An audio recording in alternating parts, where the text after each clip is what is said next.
और बड़ी खबर राजस्थान के करौली से है, जहां कल हिंदू नववर्ष के पहले दिन जबरदस्त हिंसा हुई, जिसकी वजह से वहां कर्फ्यू लगाना पड़ा।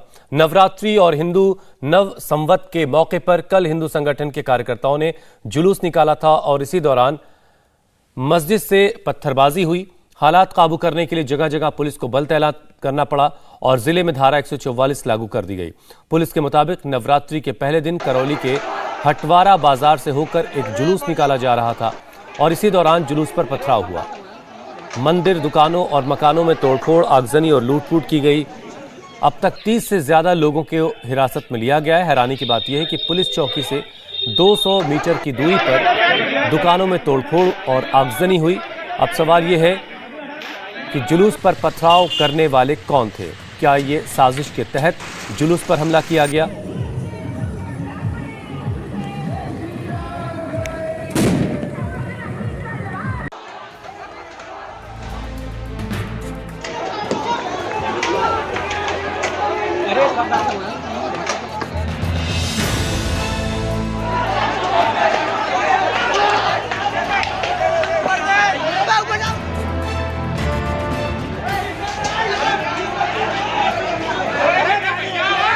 यही वो तस्वीर है जिसके बाद राजस्थान का करौली गुस्से की आग में धधकने लगा। इस वीडियो में रैली में शामिल हिंदू संगठन के कार्यकर्ता नजर आ जाएंगे और छत से पत्थरबाजी करते लोग।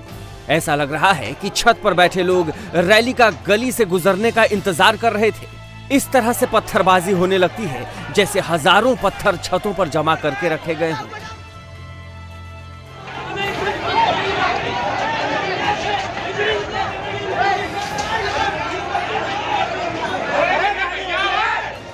हिंदू संगठन के कार्यकर्ता दुकानों के नीचे अपने आप को बचाने की कोशिश में लगे थे और छतों से लगातार पत्थरबाजी हो रही थी। रास्ता छोटा था, इसलिए बचने की कोई भी गुंजाइश बहुत कम थी। ऐसी पत्थरबाजी हुई कि 40 से ज्यादा लोग घायल हो गए और एक शख्स की हालत ऐसी हो गई कि उसे जयपुर इलाज के लिए भेजा गया।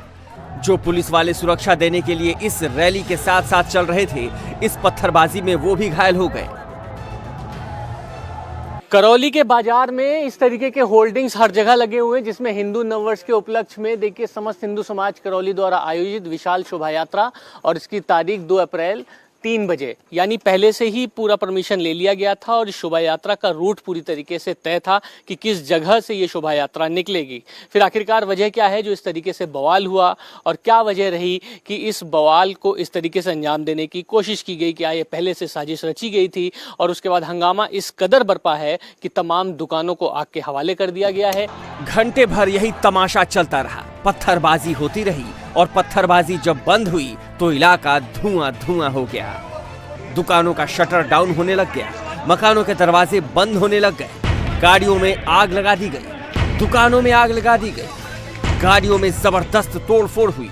हर तरफ बर्बादी की तस्वीर नजर आने लगी। धौलपुर के सांसद बताते हैं कि करौली में जिस तरह से शांति को बिगाड़ने की साजिश हुई है, ऐसा लगता है कि हमले के पहले प्लानिंग हुई होगी।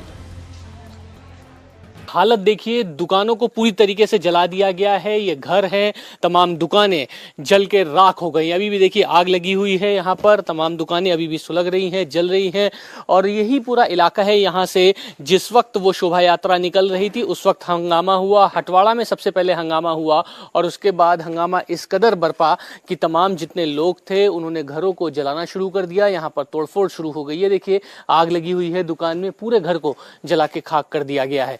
ये दुकान है, ये पूरी तरीके से जल के राख हो गई है। ये देखिए ये बिल्डिंग है, इसको पूरी तरीके से जला दिया गया है। पूरे इलाके में कर्फ्यू लगा दिया गया है, लेकिन जबरदस्त बवाल हुआ है। बताया जा रहा है कि हटवाड़ा में सबसे पहले यहाँ पर हंगामा शुरू हुआ, पत्थरबाजी मस्जिद से शुरू हुई और उसके बाद से हंगामा इतना बरपा कि तमाम जितने लोग हैं उन्होंने दुकान में लूटपाट करना शुरू कर दिया और उसके बाद तोड़फोड़ शुरू कर दी। यहाँ पर पूरे पुलिस बल तैनात है। भवानी जी, पुलिस बल पूरी तरीके से तैनात कर दिया गया है क्या?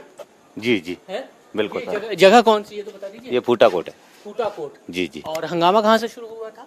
हंगामा तो इधर वो है मस्जिद, वहाँ से हुआ था। जी। तो ये क्या पत्थर कहाँ से चलने शुरू हुए, कुछ पता है? मस्जिद से ही हुए थे। मस्जिद से ही शुरू? जी जी। पत्थर चल। इस तस्वीर को देखकर सरकार भी एक्शन में आ गई है। जयपुर से पुलिस वालों को भेजा गया ताकि करौली की स्थिति और न बिगड़े। शहर पर नजर रखने के लिए जयपुर से 50 पुलिस अधिकारियों का दल पहुंचा है। 600 से अधिक पुलिसकर्मी अलग अलग जिलों से करौली में पहरा दे रहे हैं। इसके साथ ही एक एडीजी और एक आईजी और डीआईजी को भी करौली भेजा गया है। करौली के हर गली मोहल्ले में सैकड़ों पुलिस वाले रात भर पहरा देते रहे और बताते रहे कि शहर में धारा 144 लगी है, घर से बाहर ना निकले। सीएम अशोक गहलोत लोगों से गुजारिश कर रहे हैं कि अफवाहों पर ध्यान न दें और शांति बनाए रखें।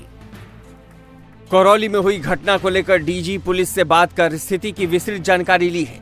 पुलिस को हर उपद्रवी से सख्ती से निपटने के निर्देश दिए हैं। मैं आम जन से अपील करता हूं कि शांति बनाए रखें और कानून व्यवस्था बनाने में सहयोग करें।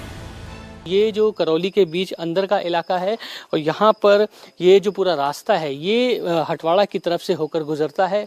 अमूमन ये जो लोग हैं उनका कहना है ये मुस्लिम बाहुल इलाका है, लेकिन इस पूरे इलाके में कुछ एक ऐसे घर हैं जो हिंदू परिवार भी हैं और उनकी दुकानें भी हैं। और जो दुकानें यहाँ पर फिलहाल टारगेट हुई हैं वो बताया जा रहा है कि हिंदू परिवार के लोग हैं, उनकी दुकानें हैं, उनको जला के तहस नहस किया गया। और पूरे इस इलाके में अलग अलग जगह पर तमाम दुकानों को जलाया गया है, घरों को जलाया गया है।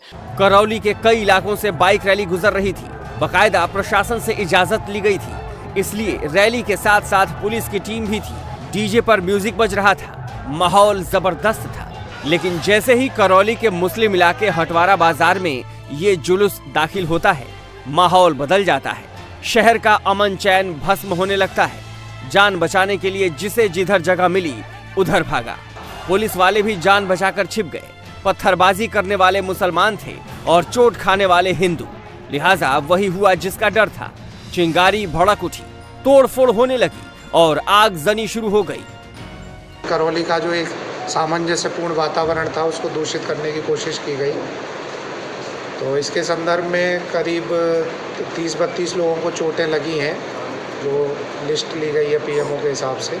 इसके अलावा 30 के करीब लोगों को डिटेन किया गया है इसमें और सख्त से सख्त कार्रवाई की जाएगी। जो भी इसमें दोषी हैं किसी को बख्शा नहीं जाएगा और कर्फ्यू लगा दिया गया है, जिसको स्ट्रिक्टली फॉलोअप कराते हुए स्ट्रिक्टली उसकी पालना करवाई जाएगी। सच तो यही है कि करौली ऐसे ही नहीं सुलगा। ये किसी न किसी की कारस्तानी है। कोई तो है जिसने पूरे शहर का अमन चैन छीन लिया। फिलहाल करौली के चप्पे चप्पे पर पहरा है। पुलिस दावा कर रही है कि हालात काबू में है और काबू में ही रहेंगे, लेकिन दहशत पूरे शहर में है। अब बीजेपी पूछ रही है, क्या कांग्रेस राज में नवरात्र और नववर्ष मनाना भी संभव नहीं? और सरकार बोल रही है इस आग को और हवा न दें। इंडिया टीवी हर वक्त हर जगह डाउनलोड करने के लिए सर्च करें India TV news Google play store या ऐप स्टोर पर।